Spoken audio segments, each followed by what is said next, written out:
Eh, Me imagino se irán sumando, bueno, a medida que vayan entrando al Zoom. La idea es que yo les cuente entonces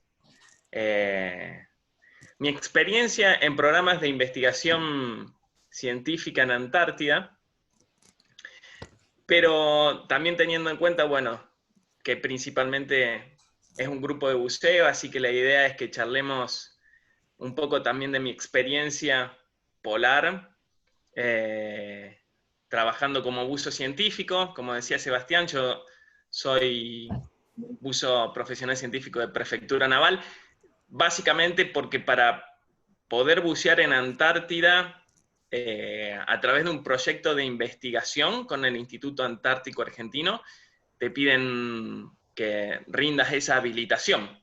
No necesariamente así pasa en otras bases científicas o con otros países, ¿no? Hace poquito también estuve en una base antártica chilena. Ellos tienen una habilitación semejante a la nuestra, pero también existen otras bases científicas pertenecientes a otros países donde no necesariamente uno tiene que tener la matrícula de profesional y lo puede hacer como uso deportivo. De igual manera si alguna vez hacen alguna excursión con algún crucero. Voy a empezar a compartir pantalla con ustedes.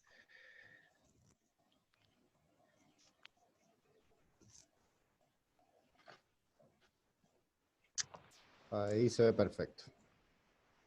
Pero sacaste.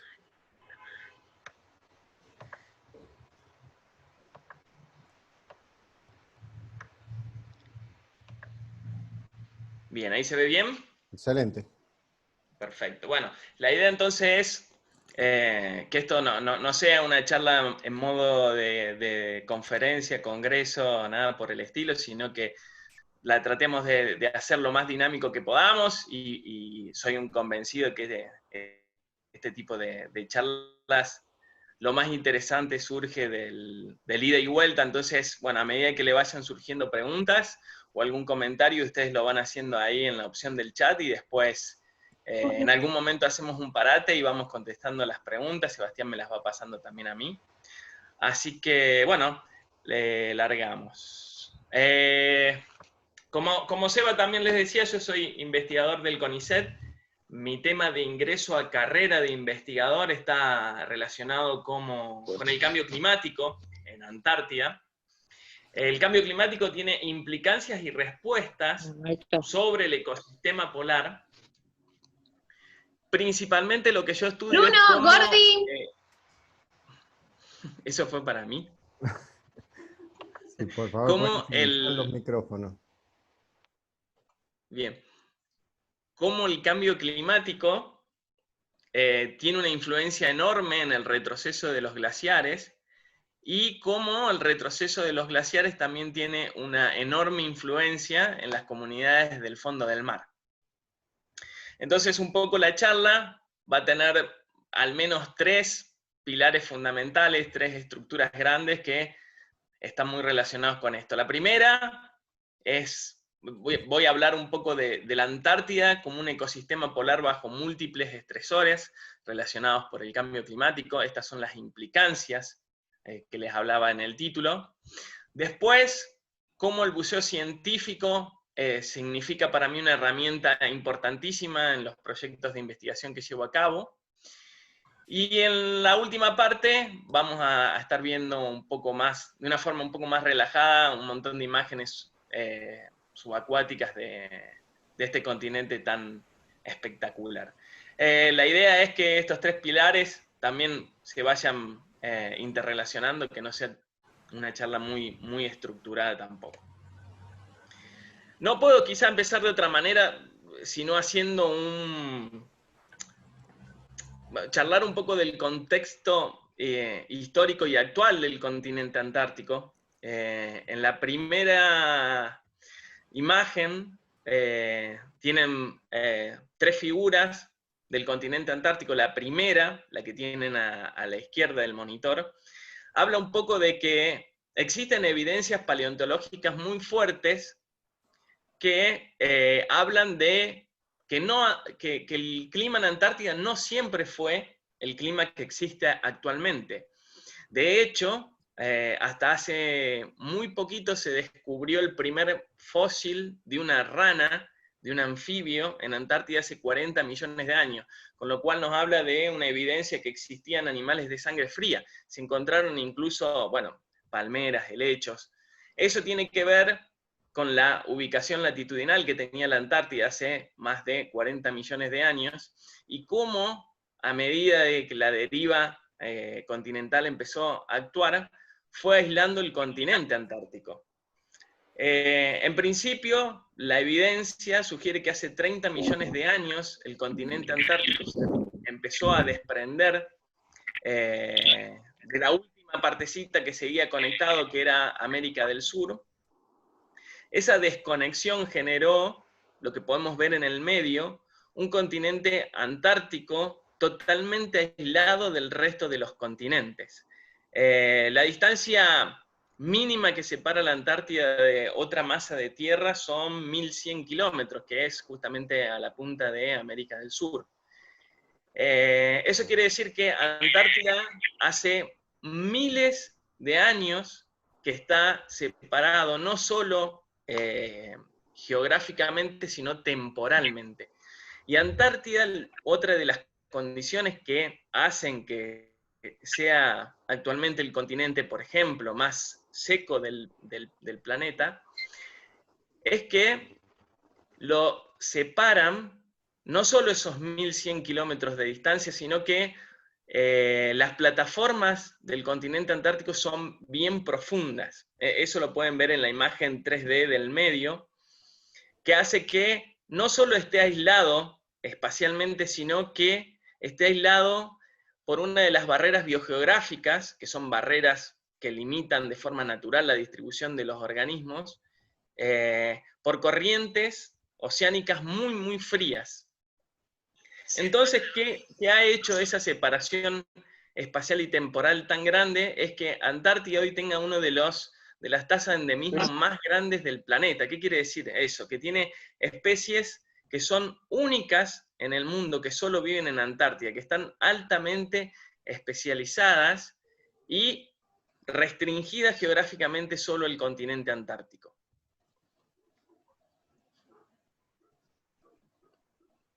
Otra de las características que lo hacen único el continente es que posee alrededor del 60 al 70% de las reservas mundiales de agua dulce.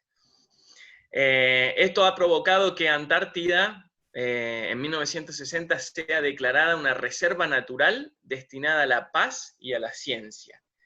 ¿Qué significa esto? Que es el único continente del planeta donde solo se permiten actividades relacionadas con la ciencia y con la paz. Es decir, que está prohibida, por ejemplo, la militarización, no sé, cualquier prueba de armas nucleares. Y es súper interesante porque es uno de los pocos ejemplos donde todas las naciones se han puesto de acuerdo para defender ese continente. Ahí está. Pensé que era una pregunta. Bueno, se han puesto de acuerdo todos los países signatarios para proteger a la Antártida de cualquier intervención que puedan tener algunos países en reclamo de soberanía. O sea, como ustedes saben, a diferencia del Ártico, que en el Ártico sí hay una soberanía plena ejercida por diferentes países, Antártida es un continente que es de todos y que no es de nadie. Es decir, Argentina tiene, por ejemplo, el mismo reclamo de tierras, que el mismo sector de reclamo de tierras que lo tiene Chile y que lo tiene Inglaterra. Con la firma de ese tratado, no es que han cedido o no es que se han bajado de alguna manera del reclamo de soberanía, pero sí se han puesto de acuerdo en que sea una internalización funcional, que se le llama. Es decir, que es de todos. Ese continente es súper interesante porque además el 98% de su superficie está ocupada por hielo, lo cual eso es muchísimo. Calculen que todas las formas de vida que existen en la superficie del continente, entonces se estarían dando en apenas ese 2% que está libre de hielo. Pero en principio, una de las preocupaciones más grandes que tiene la comunidad científica es que eso realmente está cambiando. Hay una comparación que es inevitable que la haga, que es la temperatura, el aumento de temperatura que se dio en algunos sectores de Antártida con respecto a la temperatura promedio global. La temperatura promedio del planeta ha aumentado en los últimos 50 años alrededor de 0,75, 0,80 grados centígrados, a diferencia de algunos sectores del continente antártico donde ha sido casi 3 veces más. ¿Y por qué digo algunos sectores? Porque en la imagen ustedes podrán ver que no toda la Antártida se está calentando de la misma manera, no ha sido un calentamiento uniforme. Eso se ha dado principalmente en la península antártica, que es el sector de la figura que está en rojo. Y ese aumento de la temperatura, en los últimos 50 años sobre todo, no solo se ha dado a nivel atmosférico, sino también se ha dado a nivel de la temperatura del agua. Fíjense, ahora también les voy a ir contando un poco, hay un montón de experimentos y hay un montón de formas de medir ese aumento de la temperatura del continente antártico. De hecho, hay estaciones meteorológicas establecidas que tienen un montón de información de hace muchos años. Hay formas de medirla satelitalmente y bueno, con testigos de hielo, muchísimas. Lo que sí hemos hecho nosotros en alguna ocasión ha sido instalar sensores de temperatura en los JOBO, que se llaman, que lo pueden ver ahí en la foto, que se los deja instalado y esos sensores de la temperatura van midiendo, ¿sí? Programadamente, se los puede, no sé, programar para que midan la temperatura, por ejemplo, cada 2 horas, y se los deja durante todo un año. Esos testigos han demostrado ya que en algunas regiones o algunos fiordos del continente antártico, las temperaturas han sido superiores a 2,5 grados centígrados. Pero lo más peligroso de eso, o lo más alarmante, es que esas temperaturas han sido sostenidas por muchos días. ¿Qué quiere decir esto? Que esas temperaturas, por ejemplo, esos 2,5 grados centígrados de la temperatura del agua, en realidad se esperaban, según algunos modelos matemáticos, recién para el año 2100. A ver, como ustedes saben, la temperatura del agua de mar se congela a menor temperatura que el agua dulce. En Antártida generalmente tenés temperaturas del agua de mar que va entre menos 1,8 y 2 grados centígrados. Bueno, estas temperaturas que han registrado estos sensores hablan de que ya en verano existen temperaturas de 2,5 grados centígrados por más de 20 días, 25 días. Lo cual es alarmante porque muchos de los experimentos que hacen los científicos en Antártida tomaban ciertas temperaturas recién para de acá a 50, 100 años. Bueno, lo que ya se está viendo es que esas temperaturas ya ocurren en el planeta, ya ocurren en esa región del planeta. Una de las consecuencias de ese aumento de la temperatura del agua es el desprendimiento de grandes barreras de hielo. Si se fijan en la imagen de la izquierda, es la península antártica oriental. Seguramente han escuchado hace poco que se desprendió un bloque de hielo enorme que lo denominaron A68. Y esos desprendimientos de hielo tienen enormes consecuencias para el clima a nivel global. Pero esas plataformas de hielo no solo se desprenden en esa región de la península antártica, sino a lo largo de toda la península. Y otra de las cosas que se ha visto en los últimos inventarios de los glaciares en Antártida es que más del 90% de los glaciares muestreados están en retroceso. Si se fijan en la imagen, son todos los puntitos que están en negro. Yo acá voy a poner un ejemplo que es muy evidente, que es de la estación científica Carlini.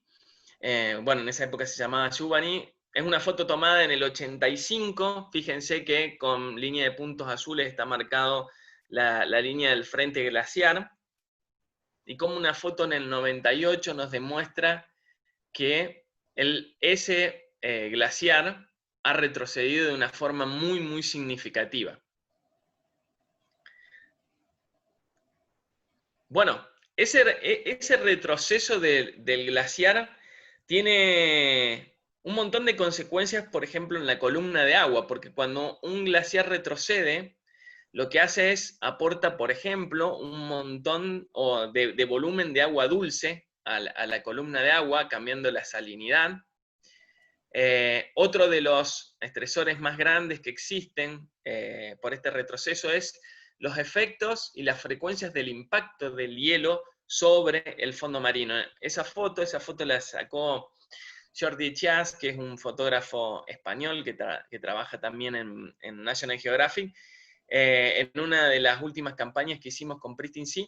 Fíjense cómo los bloques de hielo van erosionando o van impactando en el fondo del mar, teniendo uno de los impactos más grandes que se conocen a nivel mecánico. Bueno, esto es un experimento que se ha llevado en al menos 2 bases antárticas. Una es esta en Carlini, que yo les contaba, y otra es en Ródera. ¿Qué hacen los buzos? Es instalar una grilla de bloques, ahí están pintados de amarillo, los dejan en la superficie del sustrato, muy cerca de los glaciares, para ver cómo, a medida que pasa un bloque de hielo, los va arrastrando. Cuando los arrastra, obviamente cambia la configuración de esos bloques instalados, y después los buzos lo que hacen es ir chequeándolos mensualmente para ver cuán frecuente ha pasado un bloque de hielo y los ha movido, o los ha enterrado, o los ha partido. Bueno, hay anécdotas muy graciosas, porque no es lo mismo hacer ese experimento, por ejemplo, en Ródera, que tiene un sustrato duro, que hacerlo en Carlini, que es un sustrato blando. Eso después lo vamos a charlar. Otro de los estresores más importantes que tiene el retroceso de los glaciares es cómo aporta sedimento a la columna de agua.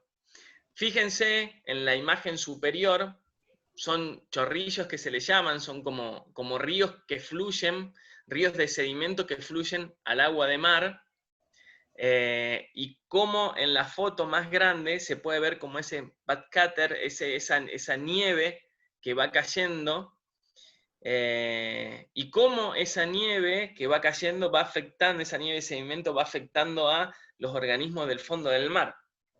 Muchos de los organismos que ustedes ven ahí en la foto son organismos filtradores, es decir, organismos que se alimentan filtrando el agua.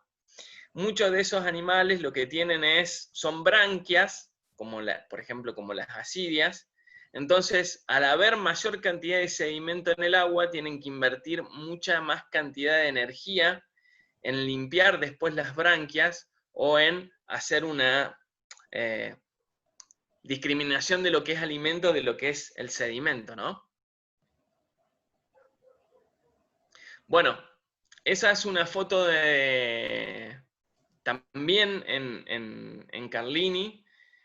Fíjense, eso debe ser a 20 metros de profundidad, y fíjense que si no fuese por la ayuda de las luces, prácticamente no se vería nada,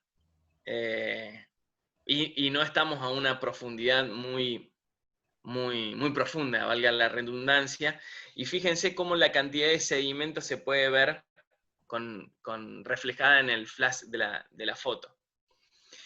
¿Qué hacemos nosotros cuando, o cómo lo demostramos nosotros científicamente, cómo la mayor cantidad de sedimento afecta a los animales del fondo del mar? Bueno, seguirlos en el tiempo. Lo que nosotros tenemos con nuestro grupo de laboratorio son estaciones fijas en este fiordo antártico que venimos siguiendo desde el año 94. Entonces, lo que hace el buzo cuando baja es bajar a estas estaciones. Normalmente lo que hacemos es bucear a 10, 15, 20, 25 y 30 metros y hacer fotografías. Esas fotografías las hacemos sobre una transecta que muchas veces, bueno, va variando, ¿no? Pero generalmente tienen hasta 50 fotografías por transectas. Y tomar esas fotografías y compararlas a lo largo del tiempo nos va a permitir ver cómo las comunidades del fondo del mar van cambiando en consecuencia por estos estresores del cambio climático. Después, más adelante vamos a ir charlando quizá cómo nosotros a nivel personal fuimos cambiando la metodología para hacerla lo más fácil posible en ese ambiente, ¿no? ¿Qué hacemos después con las fotografías que nosotros sacamos? Obviamente después las descargamos en la computadora y utilizamos programas, software de computación para analizar esas fotografías. Ahí yo les puse una foto, testigo, el programa bueno, que usamos nosotros se llama CPC, pero lo que hace es poner puntos a lo largo de esa cuadrata. Fíjense, esa cuadrata, ese rectángulo que ustedes ven, lo que nos permite es conocer la superficie que estamos muestreando. Por ejemplo, nosotros tenemos cuadratas de 50 por 50 o 40 por 30. Entonces, al conocer la superficie que nosotros estamos muestreando, esa superficie después nos va a permitir, por ejemplo, estimar las densidades, las coberturas, bueno, la riqueza de especies que hay en esas transectas, y bueno, después calcular índice de diversidad y todo. Incluso ese programa también lo que te permite es hacer estimaciones de tamaño de la fauna que hay en el fondo del mar. La imagen, el rectángulo blanco que tienen ustedes también a la izquierda, lo que es son formas, diferentes formas que nosotros utilizamos para ir nomenclaturando todas estas transectas, porque ustedes se imaginan después de una campaña, no sé, terminamos con cientos y cientos de fotografías. Entonces, bueno, hay formas específicas de ir poniéndole nombre a cada foto. Por ejemplo, ahí lo ven, al proyecto que pertenece, el año que fue tomada, en el mes, la profundidad, la unidad muestreada. Entonces, esa nomenclatura lo que nos va a permitir es, una vez que nosotros tengamos en la computadora todas las fotos, no hacerse lío con la cantidad de fotografías que sacamos. Otra de las consecuencias interesantes que tiene el retroceso de los glaciares es que cuando una masa de hielo se retrocede, va dejando un montón de área nueva libre de hielo. Lo que se vio también, por ejemplo, en este fiordo que se llama Caleta Potter, es que apareció una isla nueva, y esa isla significó para nosotros un punto importante para empezar a estudiar, por ejemplo, o hacer experimentos de colonización y sucesión en Antártida, que son experimentos muy difíciles de llevar a cabo porque es muy difícil no solo ir todos los años a Antártida, sino que son condiciones bastante difíciles de repetir los experimentos, porque esto que yo decía, muchas veces las placas de sucesión que hemos instalado se han visto desprendidas por los impactos del hielo. Y muchas veces, bueno, se nos complica ir varias veces seguidas. Entonces, bueno, no solo a nosotros, ¿no? A un montón de grupos de investigación, son muy pocos los experimentos que hay de colonización en Antártida, a diferencia de lo que puede haber en, no sé, en latitudes templadas. Sí, lo que sabemos es que Antártida tiene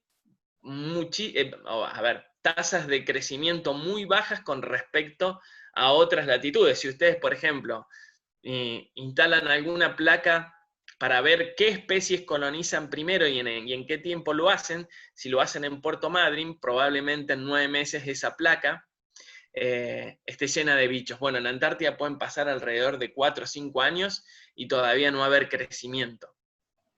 Fíjense en la imagen de arriba, si se alcanza a ver como un círculo, eso es una placa de sucesión, y lo de abajo, que es esa L de aluminio, son áreas naturales que nosotros fuimos despejando para ver ya no la influencia, por ejemplo, del tipo de sustrato, sino hacerlo en la roca misma de la isla.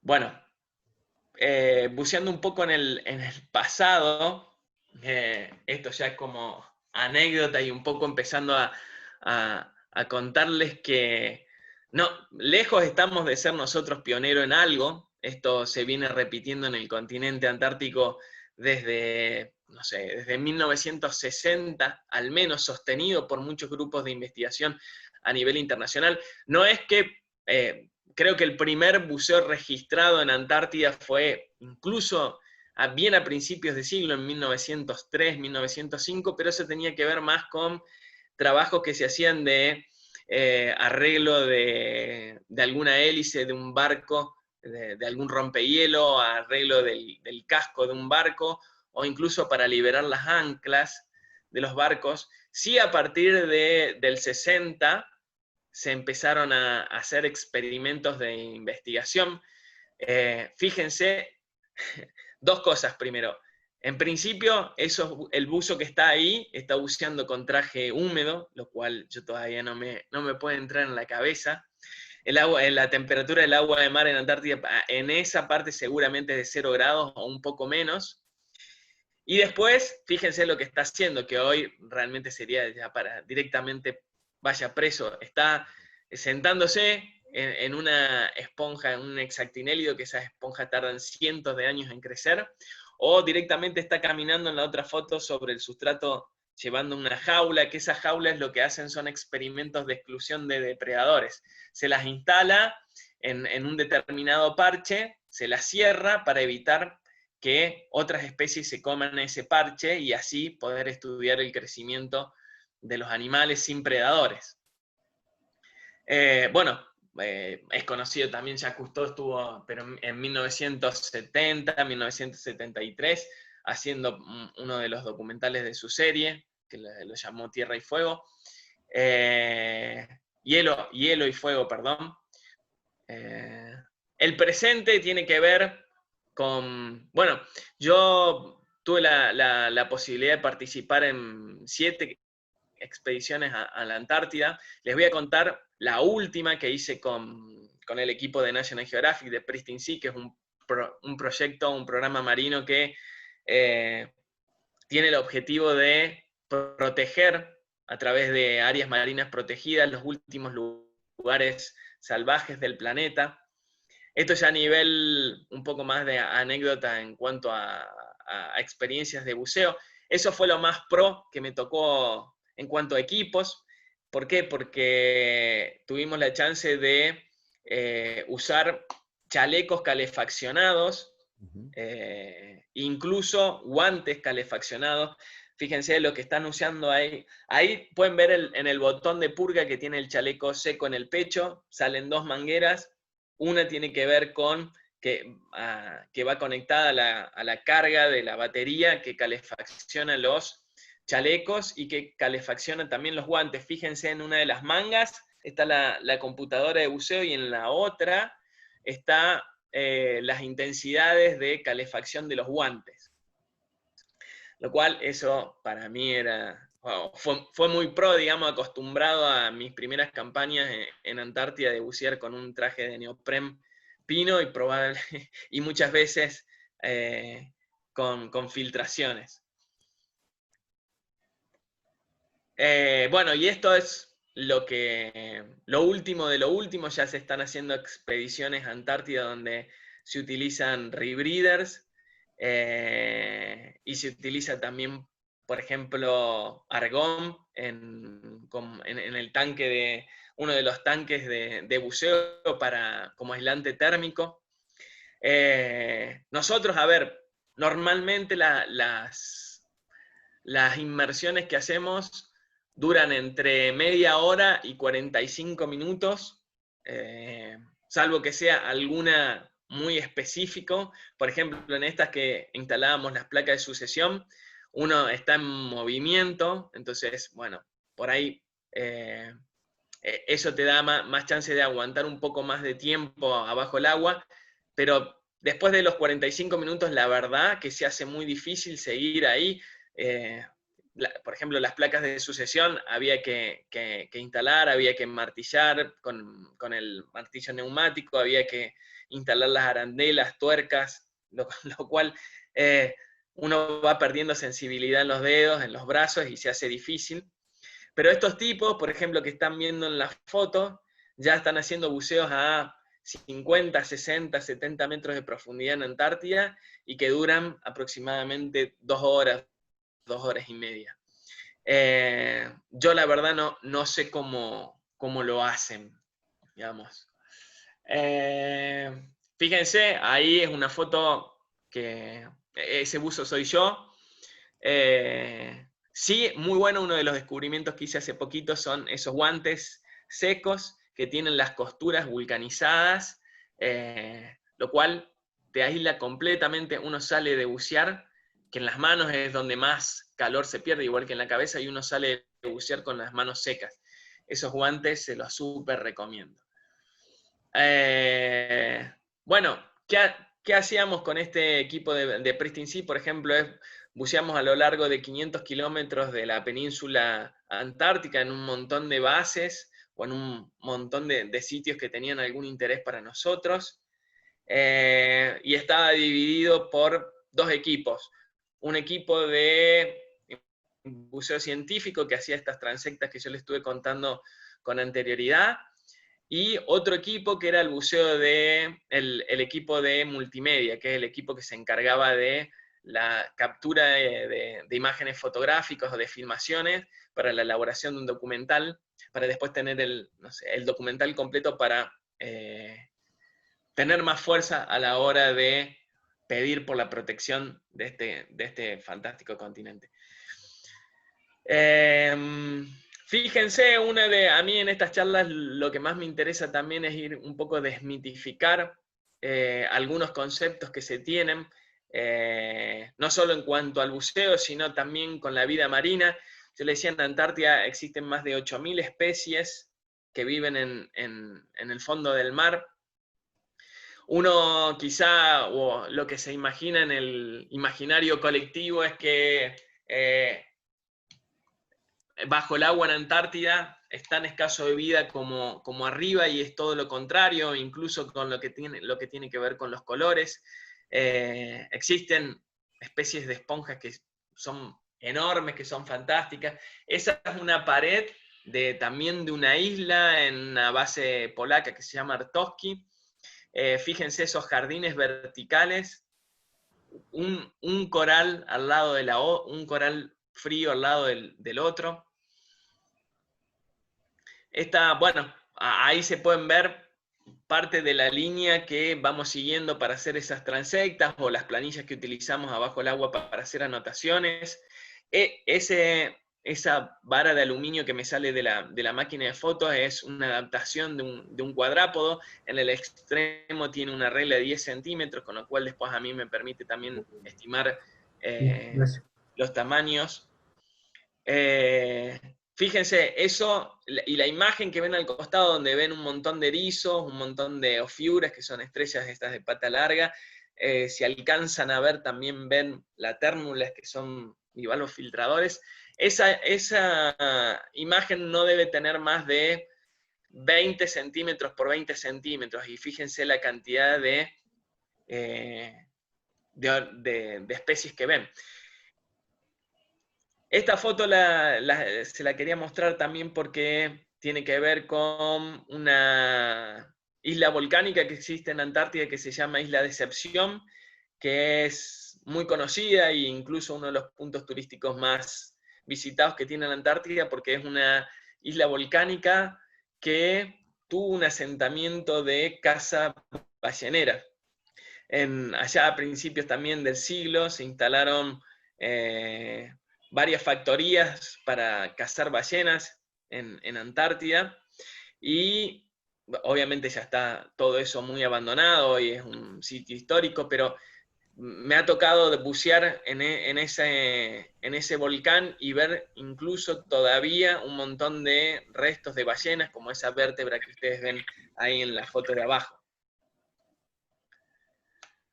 Bueno, esto es también parte del trabajo que nos toca como buzo científico, que es ir documentando la fauna ictícola, en este caso, de Antártida. Los peces, no es muy común ver cardúmenes en Antártida, pero sí es común ver peces.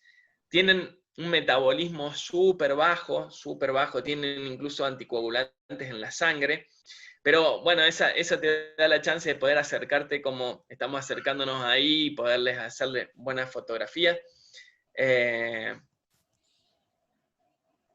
Bueno, esta es una más de lo que yo les mostraba antes de estos jardines de gorgones que hay en Antártida. Esta es una foto que tomó Jordi en Bahía Paraíso, quizá uno de los lugares más lindos que tiene Antártida. Son paredes verticales donde ustedes pueden ver esa cantidad de vida que hay. Esas esponjas tardan, bueno, cientos de años en crecer. Esto es un poco más profundo, esto probablemente sea a los 45 metros de profundidad, donde eso también habla de que a esa profundidad ya el impacto del hielo no es tan significativo, lo cual permite esas formas enormes de crecimiento, ¿no? Esta también es una imagen que yo les quería traer para que vean que la verdad no tiene más del tamaño de la pantalla de una computadora. Y fíjense, esas formas de vida amarillas son esponjas. Tenés estrellas también súper coloridas como en los trópicos. Se pueden ver pepinos de mar, bueno, briosos. Quizá el desafío más grande que uno tiene al analizar fotografías. ¿Por qué tomamos fotografías? Porque es uno de los métodos no invasivos más eficaz a la hora de muestrear en estas latitudes, ¿no? Pero sí, uno después tiene que adiestrar muy bien el ojo, porque es muy fácil, digamos, pasar que muchas especies pasen desapercibidas y con eso subestimar la riqueza real que existe en el fondo del mar. Bueno, también hay anémonas, como la que ustedes ven en esta foto. Esa anémona debe tener unos 35, 40 centímetros de grande. Bueno, y esto, un poco esta imagen también es para que este enorme contraste que existe en Antártida, que es lo que ocurre en superficie y lo que ocurre por debajo. Quizá en un montón de partes del mundo, ahora nosotros como buceadores es lo que más nos gusta, ¿no? El que no bucea se está perdiendo el 70% del planeta, pero fíjense, la foto de la izquierda es una isla saliendo de este volcán que yo les contaba, que es en Isla Decepción. Si ustedes la ven en un típico paisaje de cualquier película de El Señor de los Anillos, donde por arriba no había absolutamente nada, pero cuando bajamos, fíjense la cantidad de vida que encontramos, ¿no? Con lo cual, muchas veces, el desafío con estos documentales o con estos trabajos es llegar a la gente que no conoce y que sienta esa empatía por lo que no ve también. Bueno, esto también son fotos que no tienen más de 30 centímetros por 30, y fíjense la cantidad de animales que nosotros podemos ver. Incluso formas de vida, como yo les decía, que solo ocurren en Antártida. Bueno, esto también, las formas de arriba es una esponja, la forma de abajo es una estrella Sol, la Vidiaster. Bueno, también obviamente hay flora en Antártida, hay muchas algas, sobre todo en los primeros metros. Eso tiene que ver con la captación de luz que necesitan estas algas. Otro de los problemas también ocasionados por la mayor carga de sedimento en el agua es que muchas de estas especies de algas están cambiando la distribución vertical que tienen, porque al haber, fíjense, ¿se acuerdan en la foto que yo mostré al principio que estaba buceando a 20 metros de profundidad y era casi todo oscuro? Bueno, eso también, uno de los problemas más grandes es que va limitando la cantidad de energía que llega en forma de luz. La foto de abajo es una agregación de estrellas que se están alimentando. Las estrellas son bien depredadoras. Ahí lo que están haciendo es comiéndose una asidia de estos filtradores que yo le decía. Una de las cosas que pueden hacer estas estrellas es vertir el estómago, con lo cual les permiten ingerir presas mucho más grandes de la que nosotros nos podemos imaginar. Bueno, lo que ustedes están viendo ahora en esta foto es el famoso krill.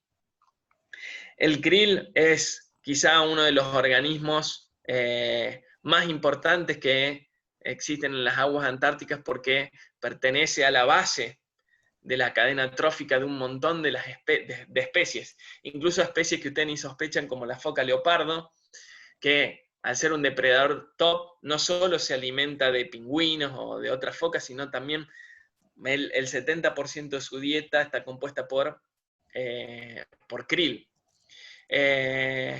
Uno de los motivos también de la realización de la campaña que hicimos con National Geographic es establecer los mejores lugares para la pesca o la no pesca del krill, porque es una de las pescas que hay permitida hoy actualmente en el continente antártico, la pesca de krill.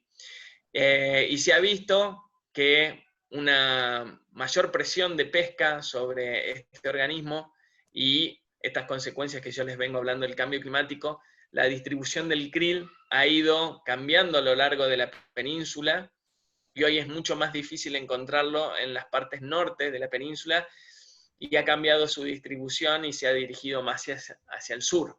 Con lo cual, esto tiene un montón de influencia sobre los animales que se alimentan de ítems. Y el mensaje un poco que yo les quiero dejar en estas charlas es que uno tiene que empezar a dimensionar lo interrelacionado que están un montón de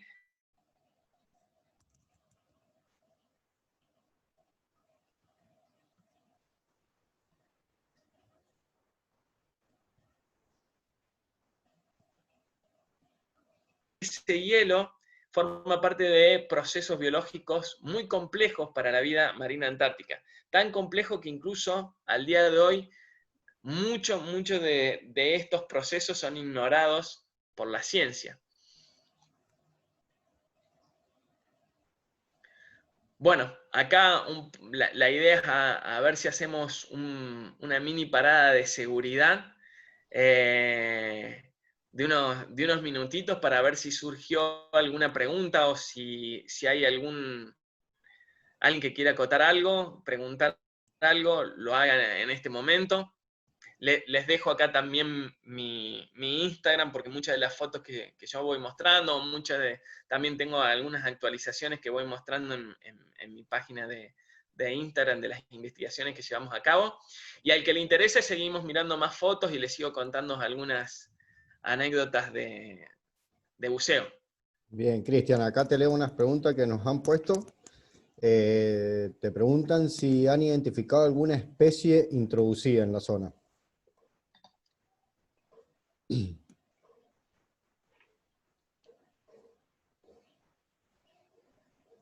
¿Me tomaste? ¿Hola? Hola, ¿me No, tomaste? se Bien. cortó. Si han identificado alguna especie introducida en la zona.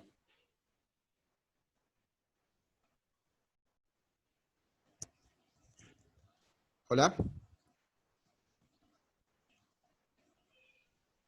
Ahí está, a ver.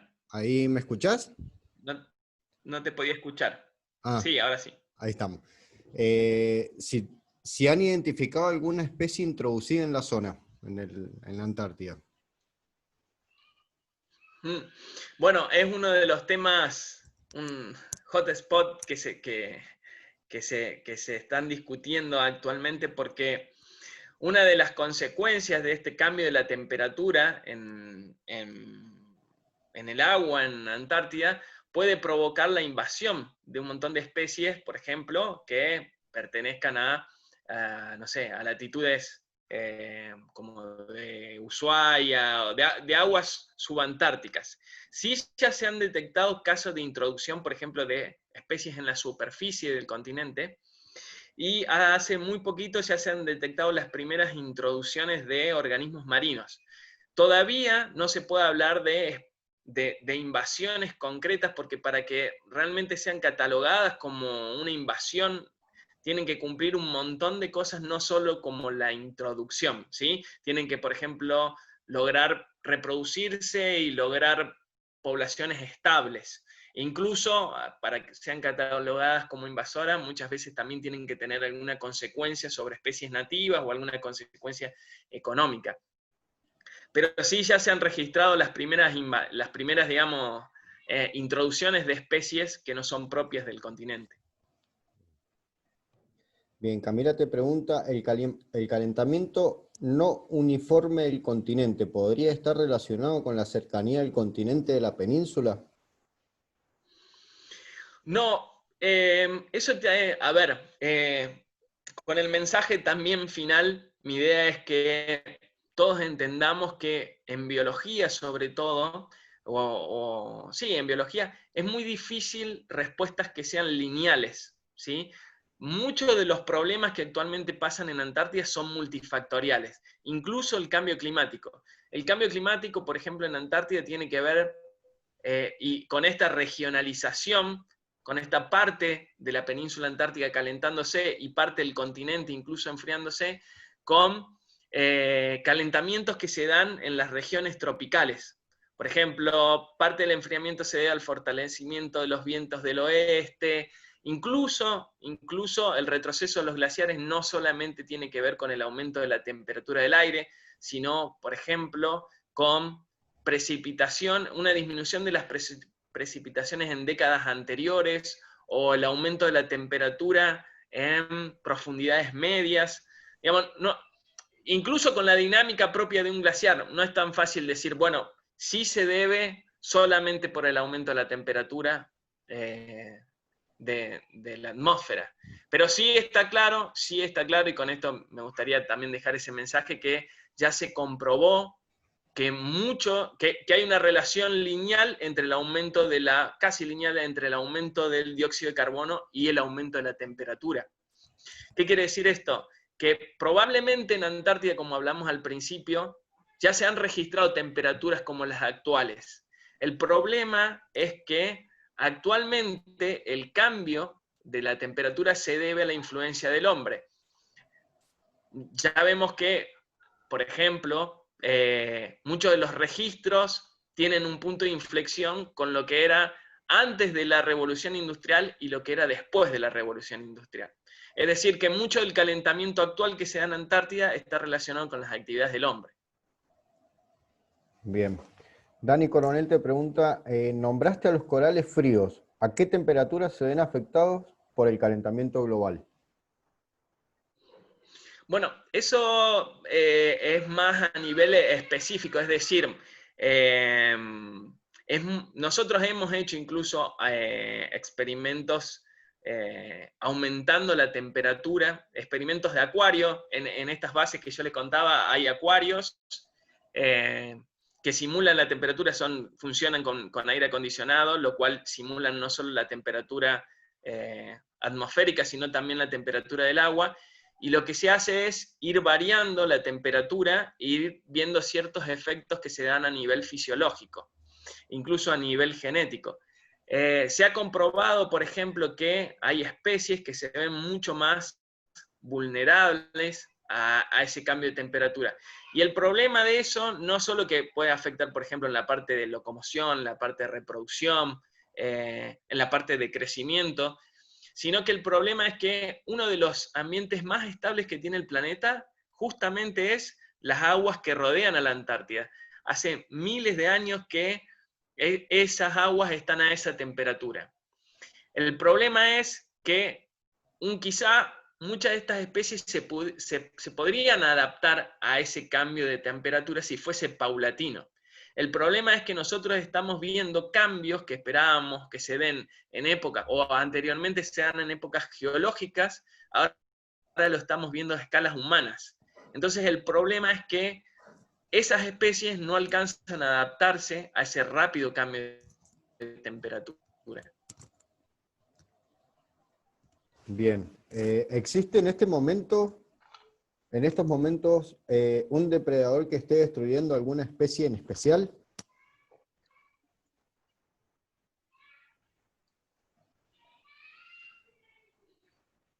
No te escuché, Seba. Bien.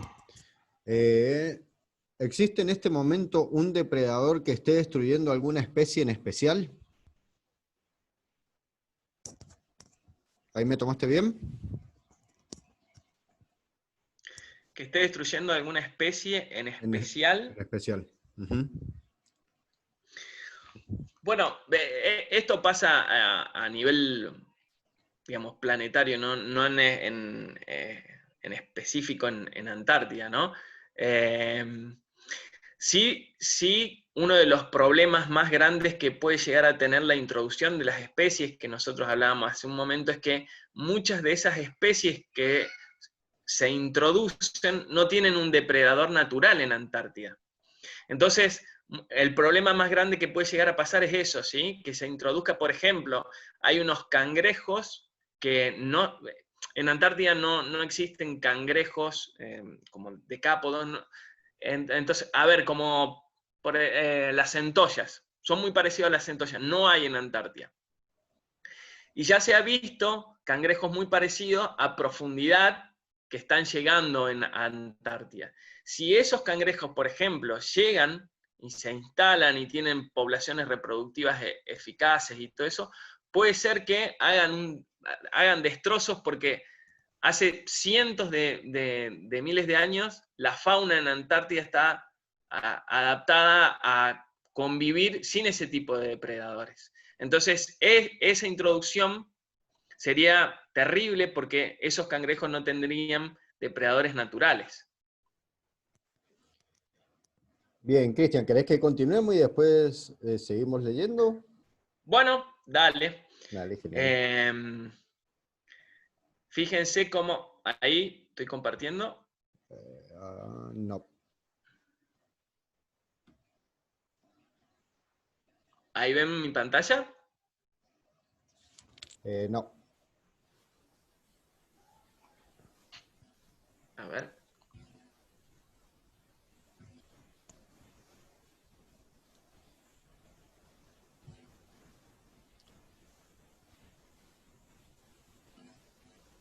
Ahí está perfecto.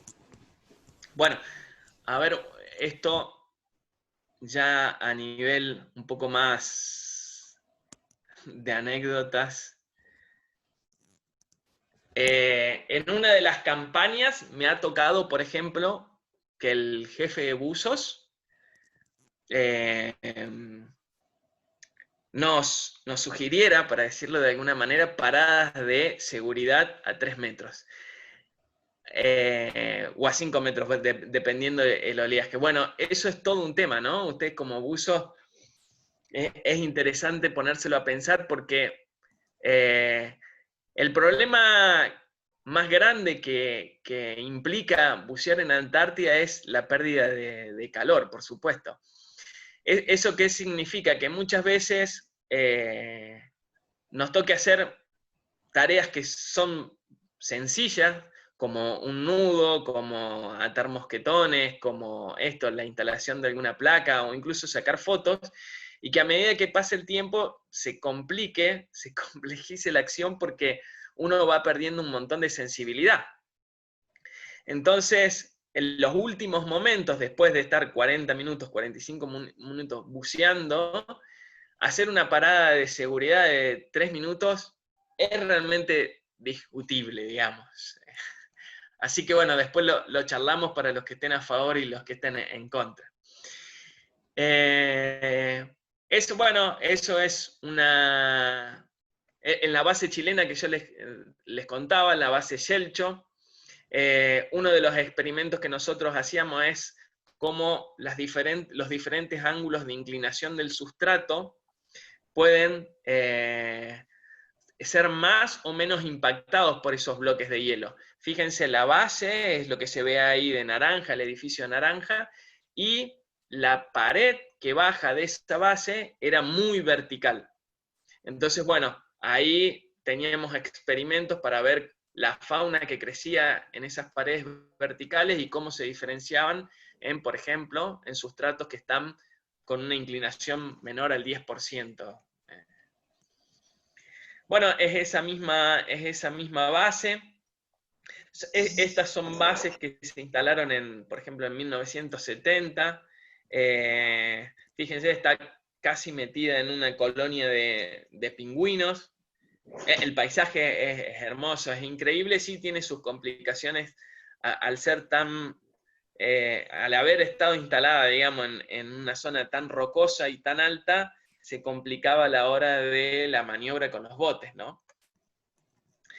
Bueno, en esto también que les contaba yo, de la complejidad o de la sofisticación que me ha tocado de todo, como me ha tocado esos chalecos calefaccionados, me ha tocado también campañas muy, muy sencillas y sin ningún lujo más que cualquiera de las salidas que podemos tener nosotros, por ejemplo, acá en Córdoba, a bucear a Cerro Pelado, lo que sea, un compresor, un junior,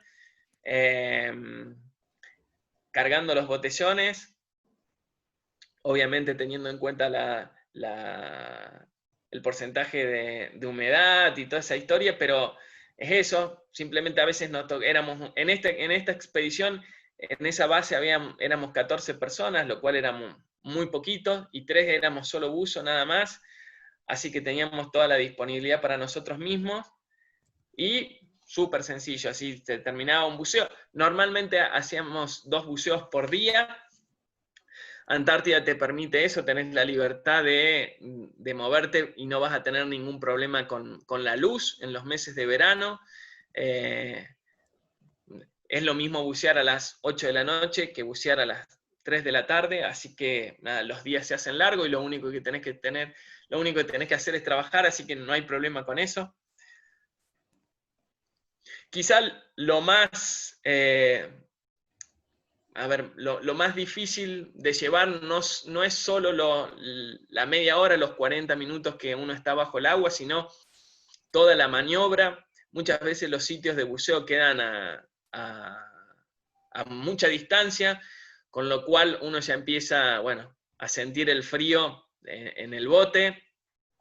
En este caso, como éramos 3, solo hacíamos los buceos los 3, tenía el patrón de bote que se quedaba, terminábamos el buceo y nos íbamos, pero a veces me ha tocado ser buzo de seguridad o esperar que uno de los buzos termine un experimento y después hacer el mío, con lo cual, bueno, la parte más fea, digamos, de alguna manera es la que pasa arriba del bote. Bueno, un paisaje típico, digamos, de antártico. Ese es uno de los primeros buceos, también se hace cada vez que uno llega a una base o hace las primeras inmersiones, también chequea que todo funcione correctamente. Quizá el inconveniente más normal que te pueda tocar es que te entre en flujo continuo la segunda etapa, pero me ha pasado como muy, muy, muy pocas veces.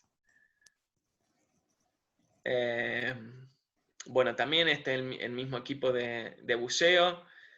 Eso, por atrás se ve un bloque de hielo, como ustedes saben, lo que se ve es apenas una quinta parte de lo que está por abajo, así que probablemente esos hielos lo que hacen es queden varados ahí por muchos días porque han colisionado con el fondo del mar y quedan como atascados. mi línea de investigación tiene que ver con principalmente con estas áreas libres de hielo nueva que tiene Antártida, entonces la gran mayoría de los buceos me tocan muy cercano a las paredes de los glaciares, con lo cual, nada, las operaciones tienen que ser bien programadas. Lo ideal es generalmente ir en pre-campaña, que son los meses de octubre, noviembre, diciembre, que todavía sigue haciendo bastante frío y las paredes de los glaciares no se desprenden tanto. Eso también te permite un agua más cristalina, pero también hace que los glaciares no se desprendan mucho.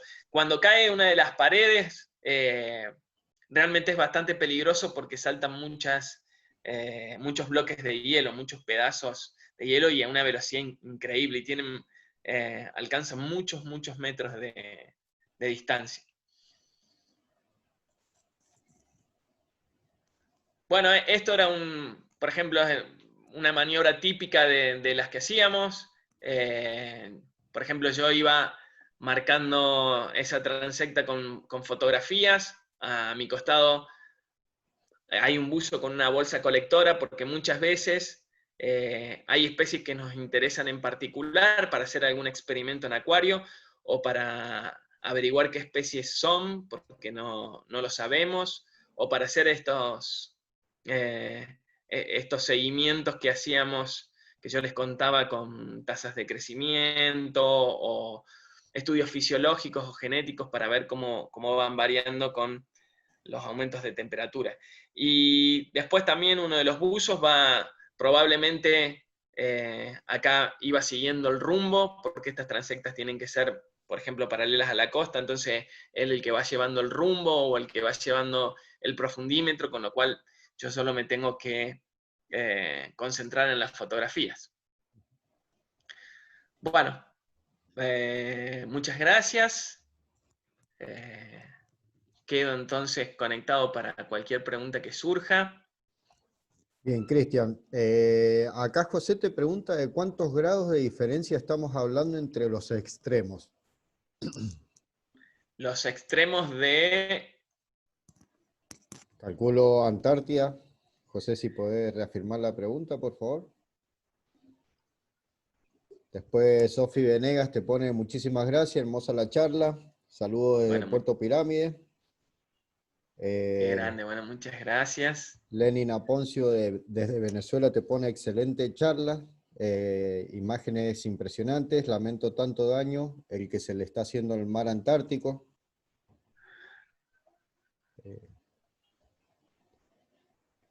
Acá Dani Coronel te pone, ¿crees que hay posibilidades de detener o revertir este proceso?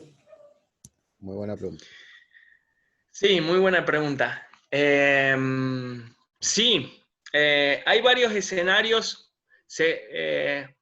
Periódicamente se hacen reuniones internacionales donde se hacen actualizaciones de estas investigaciones que se hacen en Antártida y se generan ciertos escenarios. Esos escenarios cambian muchísimo en base, por ejemplo, a la concentración de los gases de efecto invernadero. Y es como, se dan como las curvas, ¿vieron? Del coronavirus. Es muy fácil achatar, por ejemplo, cuando se ve, es muy evidente cuando uno achata las concentraciones de esos gases de efecto invernadero, el impacto que tiene, por ejemplo, en las temperaturas.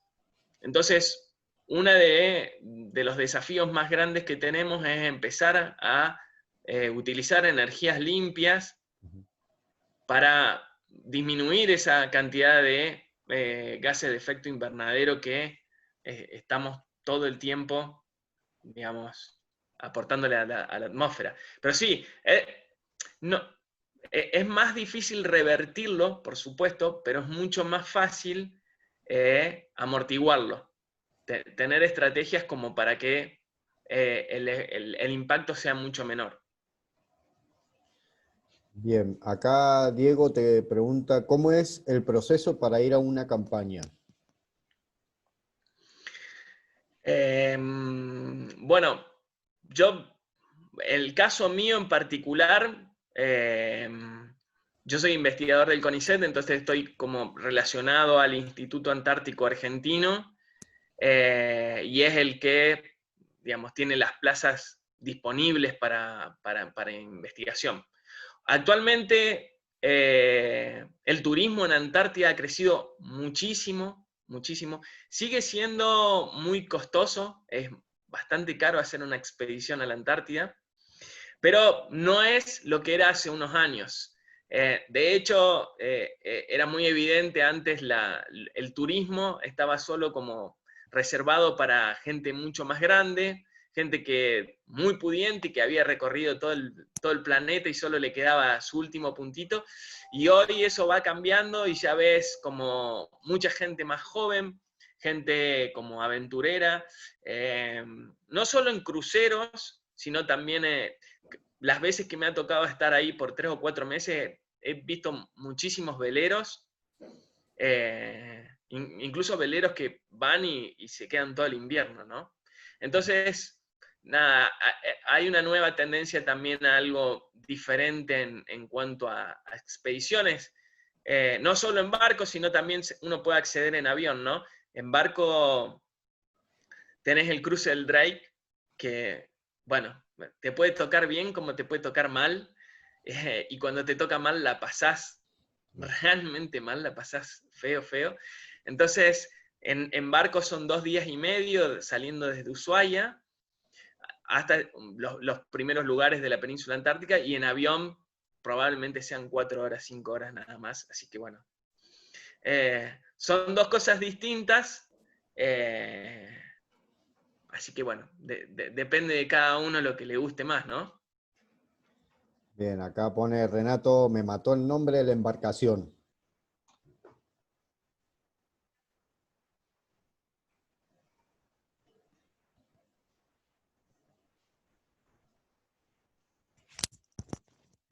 Hola, ¿me tomás, Cristian? Hola, hola. Sí, ahí te escucho. Bueno, acá Jimé Burbuja te pone muchísimas gracias, Cristian, por tan linda presentación e interesante información. Un saludo.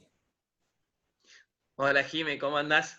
A ver, ¿cuándo las mujeres van a empezar a colonizar también el buceo científico?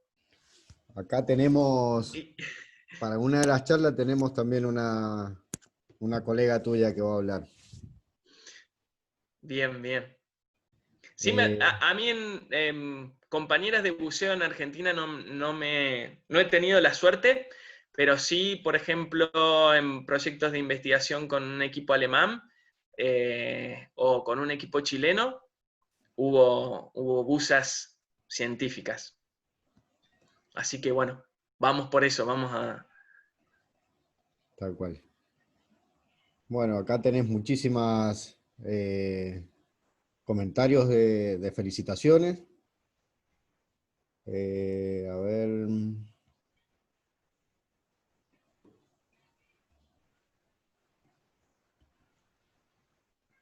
excelente charla.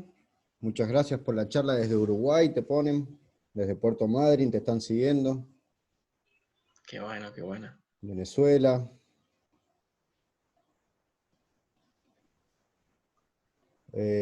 Acá tenemos una pregunta. ¿Haz buceos con leopardo?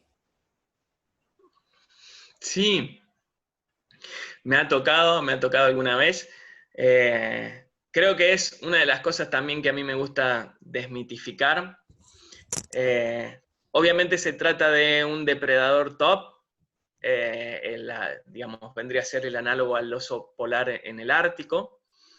Eh, en principio no está permitido, digamos, bucear con la foca leopardo. Cada vez que aparece, tenés que suspender el buceo. Pero creo que en el último tiempo, sobre todo, por ejemplo, todo el trabajo de Paul Nichols, que es uno de los fotógrafos más consagrados de National Geographic, ha permitido conocer esta especie de que no presenta, digamos, peligro absoluto, digamos, para la vida de los buzos. En principio sí ha tenido el ataque justamente a una buza alemana, le produjo la muerte. probablemente se la haya confundido porque estaban justo en el límite del hielo. Esta chica estaba haciendo snorkel, estaba haciendo un proyecto de investigación de esto, cómo el hielo va impactando en el fondo del mar. El leopardo la atrapó, la llevó a 60 metros de profundidad y la soltó. Bueno, lamentablemente la mató, pero a mí particular sí me ha pasado de estar sacando fotos y de repente verla. Nos ha rodeado. Lo intimidante no es solo el tamaño, no es solo la boca que tiene y los dientes, sino que es la única foca, digamos, que hay ahí que es curiosa. Generalmente todas las demás, la foca cangrejera, la foca de Weddell, se van cuando están en presencia de los buzos o cuando ven al humano. Esta no, la foca leopardo se queda y te mira, digamos. Es intimidante y abajo del agua tiene movimientos súper rápidos. Entonces uno es como, bueno, no está acostumbrado a eso. Pero creo que sí está bueno que entendamos que no, lejos está de ser el asesino o el come hombres que se quiere instalar, ¿no? No se piensa. Lo que se Bueno, piensa. y acá te mandan saludos desde Esquel, Chubut, Las Grutas, Río Negro. Así que, bueno, no sé si tienen alguna otra pregunta. Mientras tanto, Cristian, yo quiero por parte de la escuela agradecer tu tiempo una vez más y felicitarte porque realmente has tenido una sala muy, muy concurrida. Has tenido de muchísimos lugares que te han estado viendo y oyendo, a través de Facebook también. Así que felicitarte por tan buena presentación que nos has dado. No, a ustedes por incentivar, por motivar este tipo de charlas. Ya te digo, probablemente daría para quedarse y charlar Un un montón montón, no más. solo de aspectos del cambio climático, sino que también experiencias de buceo. También esto, ¿no? Yo creo que bucear en Antártida o en esas temperaturas sí es un factor más de estrés, sí uno lo tiene que tener en cuenta, pero no, a ver, se exige, por ejemplo, cierta expertise en el manejo del traje seco, por supuesto, pero después no hay nada de especial o de diferente a cualquier buceo que cualquiera puede hacer ahí. Sí la temperatura del agua, pero hoy también los trajes, por ejemplo, yo en mis últimas campañas he usado un traje trilaminado, con lo cual yo veo ciertas ventajas con un traje de neopren, porque el trilaminado quizás si es un poco más frío, uno tiene que ir un poco más abrigado abajo del traje, pero es mucho más flexible, es mucho más liviano, se seca mucho más rápido, con lo cual si tenés 2 o 3 buceos en el día es más fácil entrar más calentito el próximo.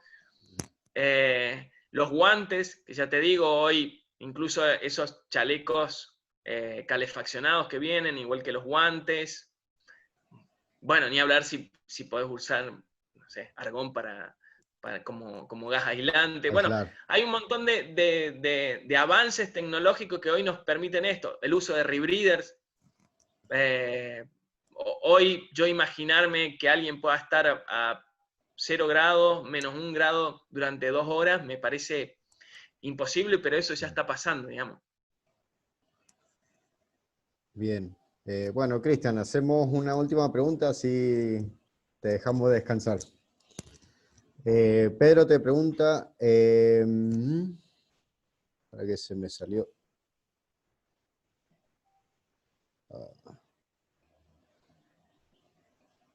¿Cómo podría llegar a afectar el desplazamiento de los krill a los depredadores? Bueno, esto que yo contaba un poco, cuando uno de los ítems, uno de los puntos fundamentales de una cadena alimenticia se va corriendo, generalmente eso lo ocupa otro, ¿sí? Y muchas veces ese otro ítem que lo ocupa no es el alimento base de un montón de estos predadores que nosotros estamos viendo. Las ballenas, por ejemplo, se alimentan de toneladas y toneladas de krill. Entonces, si cambia la distribución, como se está viendo, por ejemplo, la distribución del krill ya se ha comprobado que se está moviendo hacia el sur de la península antártica, y cuando antes era muy abundante en las partes del norte, ya no lo es tanto. Eso también va a provocar que muchas de las rutas migratorias, por ejemplo, de las ballenas o incluso la foca leopardo, o otro tipo de focas o pingüinos, también vaya cambiando. Y, por ejemplo, la presencia de krill está muy relacionada con las extensiones del hielo marino. Entonces, volvemos a lo que habíamos hablado antes. No todo es tan lineal y todo está muy relacionado con todo. Entonces, la migración del krill va a implicar un montón de movimientos en un montón de otras especies, ¿no? O incluso el cambio de dieta, muchas veces nosotros no sabemos energéticamente los otros ítems, cómo van a complementar esa falta del krill. Bueno, Cristian, excelente la presentación. Bueno, nada, muchas Nada gracias más, a ustedes. invitarte a partir de ahora para el resto de las charlas que tenemos todos los sábados. El sábado próximo vamos a tener la participación de Julián, de OANA, que va a hablar mucho de lo que es el free diving. Así que más que decirte que estás invitado al resto de las charlas. Y sin más que agregar, agradecerte Acá otra estaré. vez y esperarlos para el sábado que viene. Bueno, perfecto. Cualquier cosita, me escriben ahí al Instagram y nos seguimos comunicando. Muchas gracias Dale. a todos. Muchas gracias a vos, Cristian. Gracias a todos. Muchas gracias. Chao, Gracias, chao. Dani.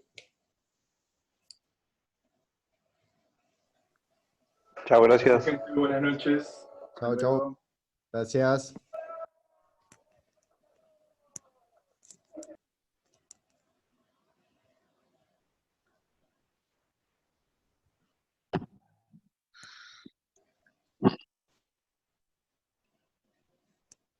Más.